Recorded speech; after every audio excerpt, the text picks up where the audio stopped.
Scott, what's your worst movie opinion? Well, I'm not going to lie, JP Josh Brown. I think that Venom is more memorable and more likable and more lovable than the majority of the MCU. What? And I love the MCU. I really, really do. But if I'm gonna go through all the MCU ranking, all 23 movies I think there is so far. Like the Avengers movie is great, you know, like Civil War and Captain America, and I love all the Phase 1 ones, Captain, you know, Winter Soldier, First Cap, whatever. But when you get past that, Guardians, no, terrible.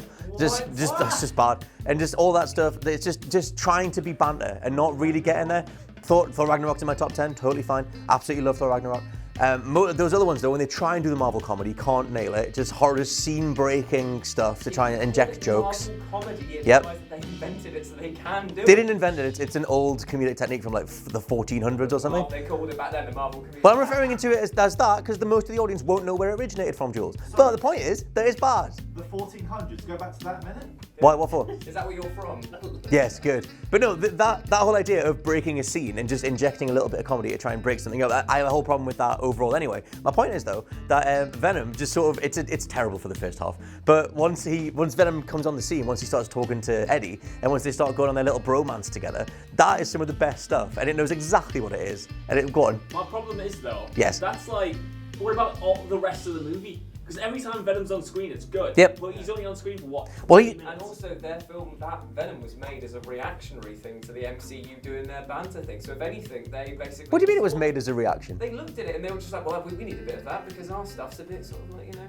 Well, they try to do that and then they cut out a lot of the more ridiculous stuff to get the version that we got. But the scenes that we did get, I still think are brilliant. I think Tom Hardy just being increasingly ridiculous is just completely watchable. And I think that they pull off the visual of Venom. The bit when he takes out that entire SWAT team's cool. The bit when he climbs up the building is cool. The final fight's cool. I like symbiotes a lot. And turns out I like symbiotes a lot more than Thor 2 and Iron Man 2 and 3. And just Doctor Strange and Captain Marvel and everything else. Like, yeah, if you rank them all up, I've got a top 10. If you check out my letterbox, it's all on there. And but the 13 after that, Venom better than them. Better. Wrong. Not subjectively, not objectively. Doctor Strange is good. It is good. They're all good. Venom's just better. Well, Scott has just kind of shot all over the MCU by saying that Venom is better, and I feel like I'm going to try to big it up, but also do it in a way that's going to annoy everyone equally, because I think Guardians of the Galaxy 2 is the best MCU movie, and I know that sounds... Over Endgame. Right, okay, one, you're right because of the fact He's that... not right. He's right. Didn't expect this. He's preferring the MCU to Venom, but he's wrong. Guardians of the Galaxy 2. Let me try to explain. When Guardians of the Galaxy 1 came around, I was a bit disillusioned with the MCU, and I really hated it. I just thought it wasn't as inventive as people said it was. I think the third act and the villain, a really bad Ronan, is just not great, and it gets into the final third and it just becomes a generic Marvel movie again. I think it has emotion, it has heart, and it has character, and I've enjoyed it more upon rewatches. I think the core cast, the Guardians themselves, and the arcs between them really are strong, but it is hampered by the kind of Marvel tick boxing that I think a lot of Phase 2 was hampered by anyway. But Guardians 2 is totally a James Gunn movie, kind of like through and through for me, and he really gets to take control of that core arc about family and relationships and big them up on a galactic scale. Right. What? Go on, Jules, interject. Let's go through the tick box then. Yes. Go through your tick boxes for Guardians of the Galaxy 1. Yeah, okay. And we'll stick, and then we'll see how it lines up to Yeah. Guardians of the Galaxy 2, and just see if they happen to be the same film. Infinity Stone story. That is kind of just a MacGuffin. A bad third act. I don't know, Jules. Listen. I can't think of this off the top of my head. Superhero at the end, where you guys go, oh, this is great, this is great. Was it you preferred Yondu dying and young Groot? I'm not here to poo-poo Guardians 1. I'm Guardians 1. I've come to understand that movie. I think it's okay. What I'm saying is Guardians 2 is a 5-star film because I got from what you guys got from Guardians 1. That's what I'm trying to say, man.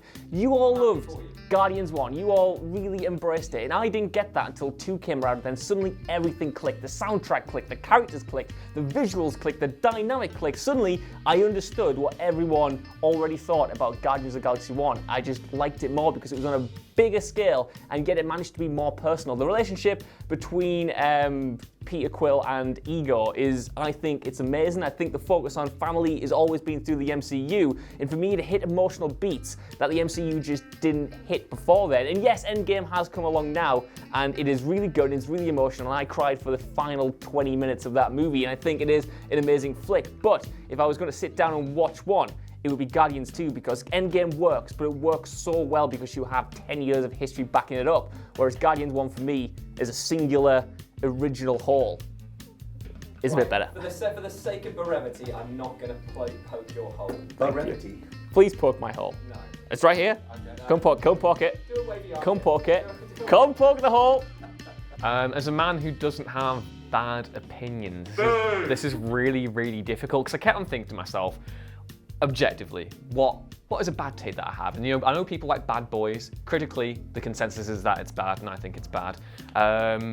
And straying more into controversial territory, I think Tommy Lee Jones did deserve his Oscar for The Fugitive, for playing US Marshal Samuel Gerard over Ray Fiennes' performance in Schindler's List. I know people really think that he got robbed that year. I don't, even though Tommy Lee Jones has continued to use that exact same performance in every single film he has done thereafter. And I guess the nuclear option that I can take here, even though I've already done it before, is that Forrest Gump is just a bad film. It is a very bad film. And that same year you had the likes of Pulp Fiction, Shawshank Redemption, and neither of those films won over Forrest Gump at that year's Academy Awards, which is a complete travesty. Forrest Gump is a dull, boring, nostalgia-driven mess of a film, and I can't stand it. In the movie My Girl, the character of Thomas J, played by Macaulay Culkin, gets precisely what is coming to him. Oh, You're gonna kick a bee's nest when you're allergic to bees. Like, his glasses, he can't see without his glasses. he's an idiot. Just don't kick a bee's nest if you're allergic to bees. Like, what do you want me to do? Oh, it's sad. He's an idiot.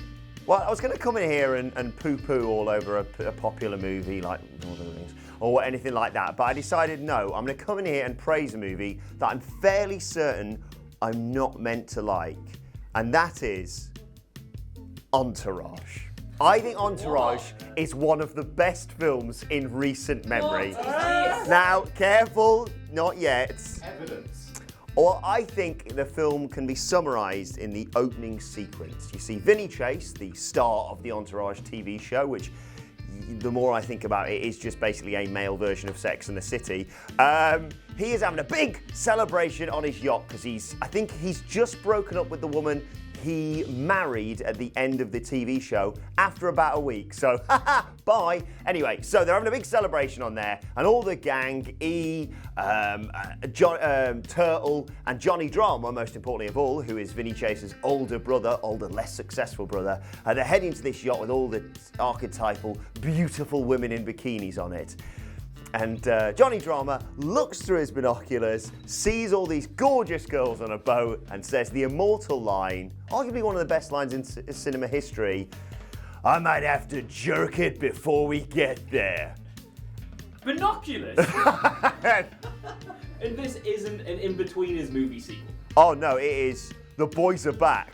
That was literally the tagline. And all the lads like, here we go. It's a little bit misogynistic, I'll be perfectly honest. A little bit problematic, especially in 2019. But it is very much Brand Wilborn. Now, originally, before the camera got knocked over and we had to re-record all of these, I said that Hobbs and Shaw was the best Fast and Furious film ever. Yes, but it's straight facts. I think that that's not actually a bad take. So what I'm going to change it to this time around is, as of right now, in the year of our Lord 2019, I, Julian Michael Gill, do solemnly swear that I am done with Star Wars. Excuse me?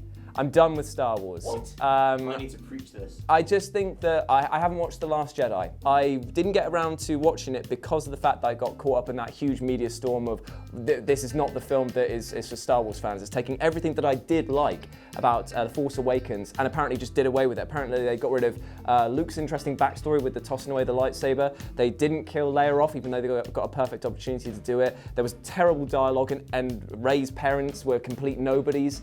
when it was built up to be this thing. And for me, I feel like I'm okay stopping at The Force Awakens. For me, having that final moment of Rey passing the lightsaber, I'll fill in the blanks. I'm more than happy with that. I don't even really hate the prequels.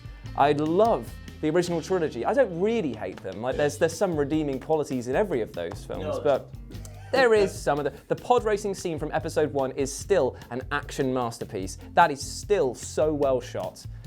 Darth Maul's cool. Darth Maul is cool. In second one, we got Count Dooku. I had a good laugh through that film, and we got Star Wars Battlefront 2, the video game out of it, and that was good. Not the new one, the old one. Episode 3. What would you have happen in your episode 8? What would I have happen? Uncle Palps. I would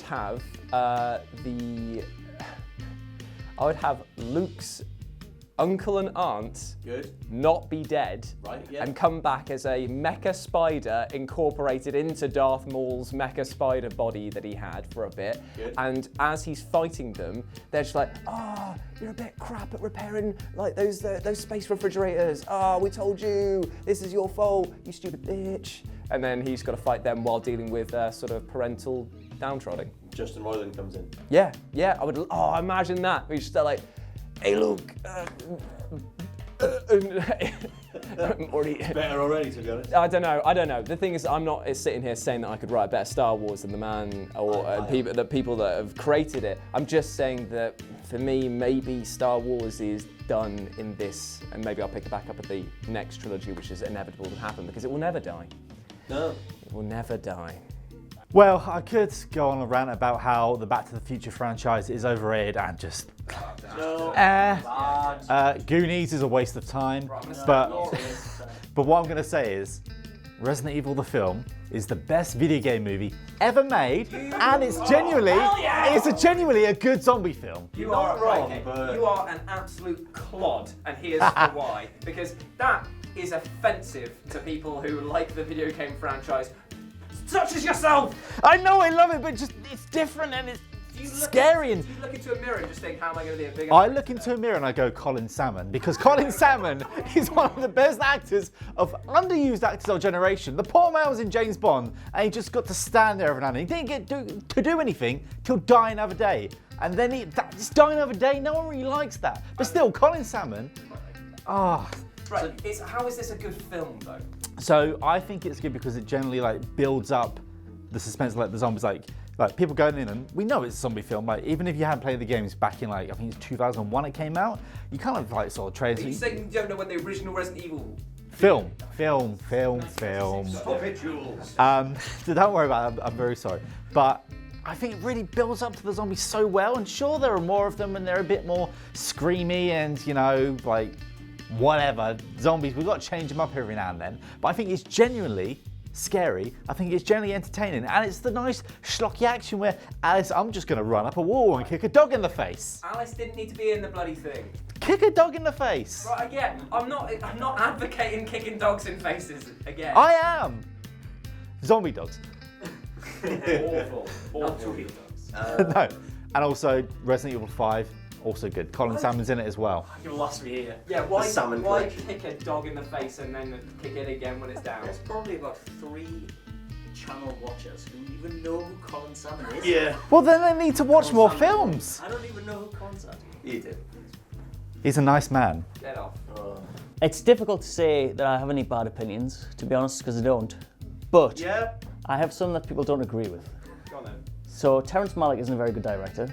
Well, okay. There's one. So you think the Thin Red Line is just not he's pissed? Sorry. It probably would have been fine if he hadn't spent 3 weeks. I'll stop you there.